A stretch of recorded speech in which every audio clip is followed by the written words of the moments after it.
Hey everybody, so in this video we're going to talk about 3 different species of pine trees. I've got some seeds here. I'm going to be taste testing them and then planting them out for growing next year. They need cold stratification. So this will be all about the different species of edible nut pines. Okay, so here's the first one. It's Pinaceae variety Siberica. And of course this is the Siberian species native to that region. There's also a Swiss stone pine, which is just regular Pinaceae, but this is the Siberian stone pine. That's what the nut looks like. And it's hardy to zone 3. So if you live in a very cold climate, then it's kind of perfect for you. And you don't really find it too much beyond zone 7. So there's plenty of other options for you guys in zone 7, but this is great for the people in cold climates. Okay, and like most other pine species, it's going to require a cold stratification period, which is what I'm going to do. Some people will store things in the fridge, but I find that stratification of most seeds, if you have a nice cold winter, works better outdoors. Okay, next one up is Pinus coreensis. This is the Korean nut pine, or sometimes called Chinese pine nut. And it's actually the most common pine nut variety found in like Europe, sold in Europe and sold in the United States, that you may have even eaten before. So it's hardy to zone 4, and then also, just like the other one, doesn't really grow well warmer than zone 7. This one's a little different in that you need to do a warm stratification of 60 days and then do a 90-day cold moist stratification. So I'm probably gonna throw this in a plastic bag with a damp paper towel, leave it out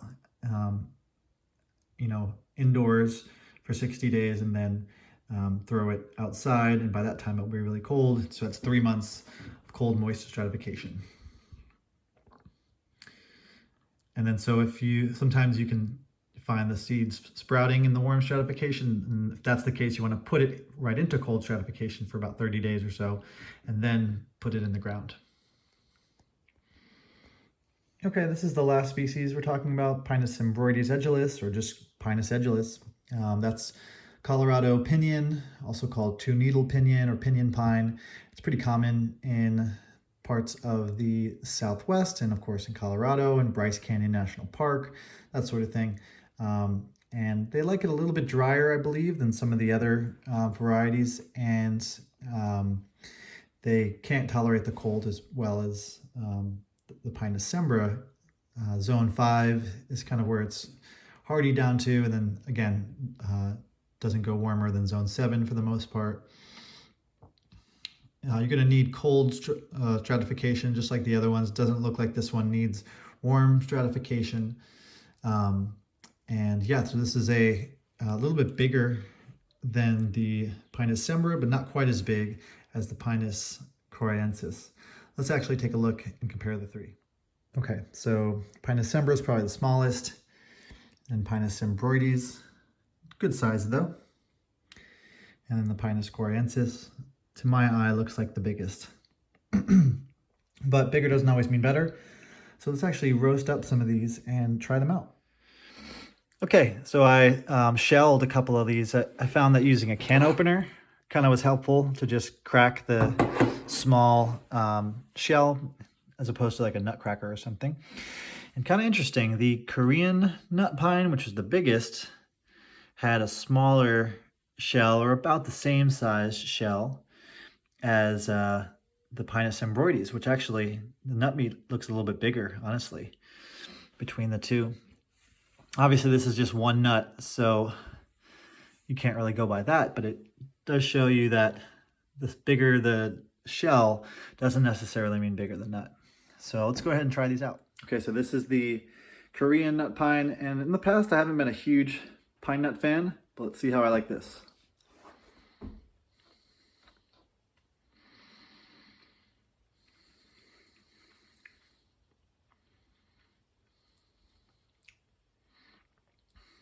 Well, Started off with not a lot of flavor, just kind of like a buttery, soft nut. Wasn't like, it's not toasted, so these are raw, so they're not going to taste the same as I would in the store. And then there's like this aftertaste that's just kind of mildly piney. It doesn't taste like a strong like pine sap or anything like that. It's just kind of like a moderate, very mild aftertaste, but not much at all. It would be good, of course, you know, ground up, put in a recipe or something to add like a buttery texture. I'm sure there's all sorts of really healthful compounds in here, fatty acids. All right, so I'm gonna try the second one. This is the Pinus Sembroides edulis.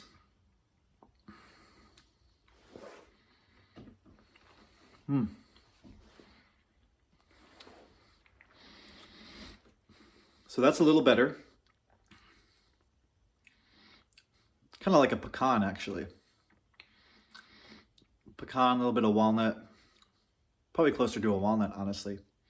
But more flavor, about the same level of like texture and butteriness as the first one, but I like it more.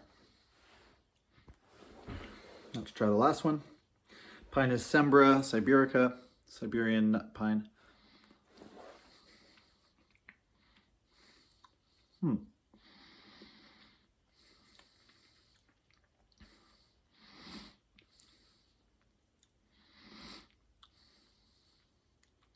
Again, same texture. Maybe even a little bit more oily. Closer to the, that one tastes a little bit closer to the Korean nut pine. A little bit stronger flavor though. Like I got it right away. There was like a little bit of pininess to it, but again, it's not like a, you know, pine air freshener or pine scent that you normally are, you know, familiar with. It's really subtle. But yeah, out of the three of those, the Sembroides edulis is the winner. But all three were nice. Good level of oil, nice texture. So let's roast these up and try them. Okay, just roasted them up. And I'm gonna start with the Sembra edulis. Kind of burst into a couple different pieces here when I was shelling it.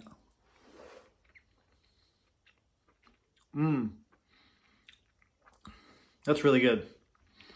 That's really, really good. Kind of tastes like roasted pecan. I'd say better than a roasted walnut. Better than roasted hazelnut.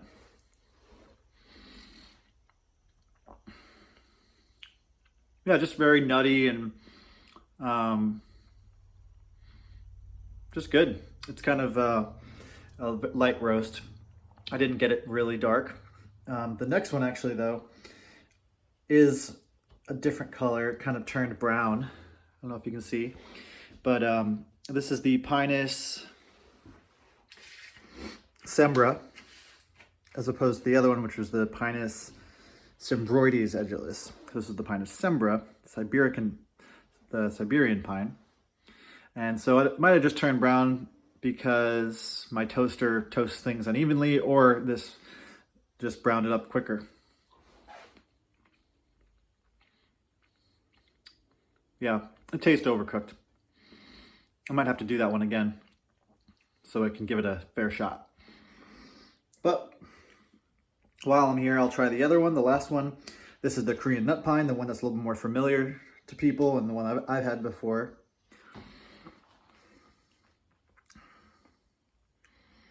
But yeah, that last one does have kind of like an aftertaste of pine more, getting those oils.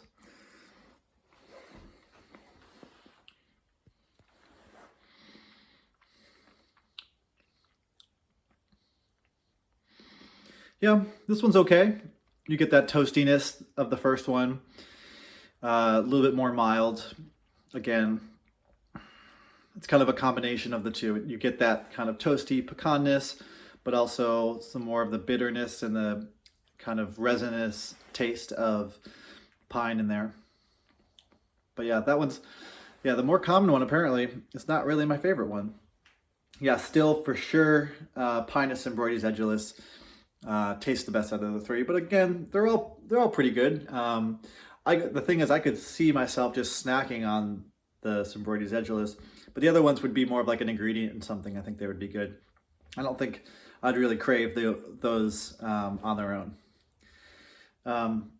You know, I think I might do, just for the sake of science, I might do the Siberian pine, not just on its own, one more time and not burn it. Okay, it's still cooked really fast, but let's try it when it's a little bit less overcooked.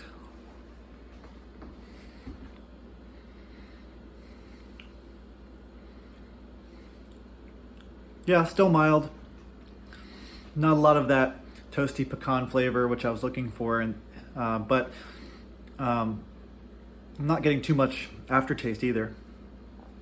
So yeah, for all of these too, it's like, you know, there's not a right or wrong way. I mean, if you're looking for more of that piney, like classic pine nut taste, you might want to go with some of the other varieties. But the Siberian edulis is my favorite.